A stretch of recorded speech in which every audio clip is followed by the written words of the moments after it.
અદ્યતન સુવિધાઓથી સજ્જ રંગૂન જનરલ હોસ્પિટલ. ઉપરોક્ત હોસ્પિટલમાં ઉપલબ્ધ સુવિધાઓ: બાળકો માટેનો ખાસ ઓપીડી વિભાગ, કાંગારૂ મધરકેર વિભાગ, સ્પેશિયલ રૂમની સુવિધા, પીઆઈસીયુ, નવજાત શિશુ સઘન સારવાર કેન્દ્ર, એનઆઈસીયુ, નાસ આપવાની સુવિધા, નેબ્યુલાઇઝેશન, ઓક્સિજનના બોટલ તથા કોન્સન્ટ્રેટરની સુવિધા, નોર્મલ તથા સિઝેરિયન પ્રસૂતિ, પીડા રહિત પ્રસૂતિ, ગર્ભાશયનું ઓપરેશન, ટાંકાવાળું તેમજ ટાંકા વગરનું, સોનોગ્રાફી, વંધ્યત્વ નિવારણ દરેક પ્રકારની તબીબી સેવાઓ નિષ્ણાત તબીબો દ્વારા પ્રદાન કરવામાં આવે છે.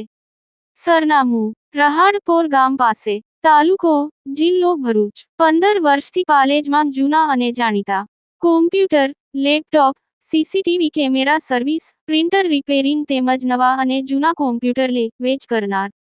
એડમિશન ફોર્મ તેમજ તમામ સરકારી ફોર્મ ઓનલાઈન ભરી આપવામાં આવશે. જન શિક્ષણ સંસ્થાન ભરૂચ દ્વારા ગુજરાત ગાર્ડિયન કુના CSR પ્રોગ્રામ હેઠળ તાલીમ પામેલા વિદ્યાર્થીઓને પ્રમાણપત્ર વિતરણનો કાર્યક્રમ યોજાયો. ભરૂચ જિલ્લામાં સ્કિલ ડેવલપમેન્ટ ક્ષેત્રે કાર્યરત જાણીતી NGO જન શિક્ષણ સંસ્થાન દ્વારા વાલિયા તાલુકાના કોંઢ ગામે ગુજરાત ગાર્ડિયન કંપનીના સહયોગથી બ્યુટી કેર આસિસ્ટન્ટ તથા આસિસ્ટન્ટ ડ્રેસ મેકર તાલીમ કાર્યક્રમ સંતોષકારક રીતે પૂર્ણ કરનાર તાલીમાર્થી બહેનોને ભારત સરકારના કૌશલ્ય વિકાસ મંત્રાલય દ્વારા ઇસ્યુ થયેલ પ્રમાણપત્રોનો વિતરણ કાર્યક્રમ યોજાયો હતો. પ્રાસંગિક પ્રવચન કરતા ગુજરાત ગાર્ડિયનના નાઝનીનબેન શેખ દ્વારા બહેનોને આત્મનિર્ભર બનાવવા તેમજ સ્વરોજગારી પ્રાપ્ત કરવા સૂચનો કર્યા હતા. JSSના નિયામક શ્રી જૈનુલ સૈયદ દ્વારા તાલીમાર્થી બહેનોને આ તાલીમની અગત્યતા અને એના ફાયદાઓ વિશે માર્ગદર્શન પૂરું પાડ્યું હતું તેમજ વડાપ્રધાનના આત્મનિર્ભર ભારત મિશનને આગળ ધપાવવા અનુરોધ કર્યો હતો.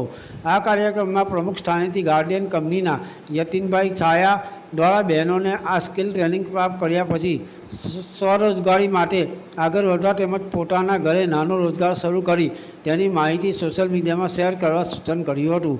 કાર્યક્રમમાં ઉપસ્થિત ગ્રામ પંચાયતના ચૂંટાયેલા સભ્ય અનિશાબેન ઉઘરાદાર દ્વારા ગામમાં બહેનોને મહત્વપૂર્ણ સ્કિલ તાલીમ પૂરી પાડવા બદલ JSS તથા ગાર્ડિયન કંપનીનો આભાર વ્યક્ત કર્યો હતો અને બહેનોને પ્રોત્સાહક કિટ્સ મળે તે માટે ભલામણ કરી.